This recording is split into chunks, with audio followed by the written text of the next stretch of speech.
YCP పాలనలో రాష్ట్ర వ్యాప్తంగా రహదారులు నిర్వీర్యం అయిపోయాయని మంత్రి కొలుసు పార్థసారథి విమర్శించారు. ఏలూరు జిల్లా చింతలపూడి నియోజకవర్గంలోని నామవరంలో నూతన రహదారి నిర్మాణ పనులకు మంత్రి శంకుస్థాపన చేశారు. గత ప్రభుత్వ నిర్లక్ష్యం కారణంగా చింతలపూడి ఎత్తిపోతల పథకం ముందుకు సాగలేదని ఆరోపించారు. అభివృద్ధి, సంక్షేమంతో ప్రజలకు సుపరిపాలన అందించాలన్నదే కూటమి ప్రభుత్వ లక్ష్యమని ఎమ్మెల్యే సొంగ రోషన్ కుమార్ అన్నారు.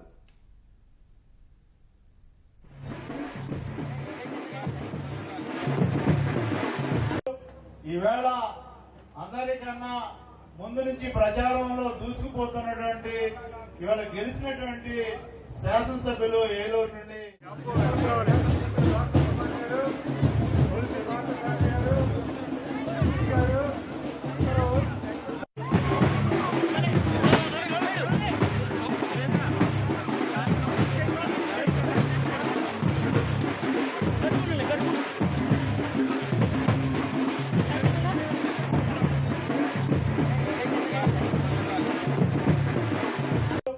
ఈవేళ అందరికన్నా ముందు నుంచి ప్రచారంలో దూసుకుపోతున్నటువంటి ఇవాళ గెలిచినటువంటి శాసనసభ్యులు ఏలూరు నుండి అధికారంలో 5 సంవత్సరాలు కూడా ఎక్కడ బయటికి వెళ్ళడానికి కానీ కనీసం కార్యకర్తలు కలవడానికి కానీ ప్రజల సమస్యలు తెలుసుకోవడానికి ప్రయత్నం చేయని జగన్మోహన్ రెడ్డి గారు ఈ రోజు తైకమని చెప్పేసి ఎక్కడ అవకాశం వచ్చినా పరిగెడతా ఉన్నాడు. నీకు ప్రజల సమస్యల్ని అసెంబ్లీలో గెలమెత్తి ప్రజల సమస్యల్ని దృష్టికి తీసుకురమ్మని, ప్రభుత్వ దృష్టికి తీసుకురమ్మని మిమ్మల్ని గెలిపిస్తే ఎమ్మెల్యేగా తిరిగి పొందాల అసెంబ్లీకి రాకుండా పారిపోయి సాక్షి పేపర్లు కదా అని చెప్పేసి దాంట్లో లేనిపోని అబద్దాన్ని సృష్టించడం ఎంతవరకు ప్రజాస్వామ్యం ఒకసారి అర్థం చేసుకోమని చెప్పేసి మీకు మనం చేస్తున్నాను. ఏదో కొంతమంది దురదృష్టవశాత్తు యాక్సిడెంట్ లో చనిపోతే వారికి మన ముఖ్యమంత్రి గారు వెళ్లి గత ప్రభుత్వం ఇచ్చిన నష్టపరిహారం కంటే కూడా మెరుగైన నష్టపరిహారం ఇచ్చి వారికి భరోసా కల్పించి వస్తే ఈయన చెప్తాడు నష్టపరిహారం ఇవ్వకపోతే నేను ధర్నా చేస్తానని చెప్పేసి చెప్తా ఉన్నాడు. అయ్యా జగన్మోహన్ రెడ్డి గారు, ఒకవేళ మీరు ఎగ్గొట్టిన డబ్బుల గురించి కనుక ఒకసారి ఆలోచన చేస్తే ప్రతిరోజు మీ ఇంటి ముందు ఈ రోజు కూడా ధర్నా చేయాల్సిన పరిస్థితి ఉందని చెప్పేసి మీకు మనం చేస్తా ఉన్నాను. నేను 3 దశాబ్దాల సుదీర్ఘ పోరాటం, 7 గ్రామాలకు ఒక మంచి రహదారి నారా చంద్రబాబు నాయుడు గారు 2019లో మరి దీనికి శంకుస్థాపన చేశారు. ఆ తర్వాత వచ్చిన వైసీపీ ప్రభుత్వం జగన్మోహన్ రెడ్డి గారు పైసా కూడా ఖర్చు పెట్టకుండా దీన్ని నిర్లక్ష్యం చేశారు.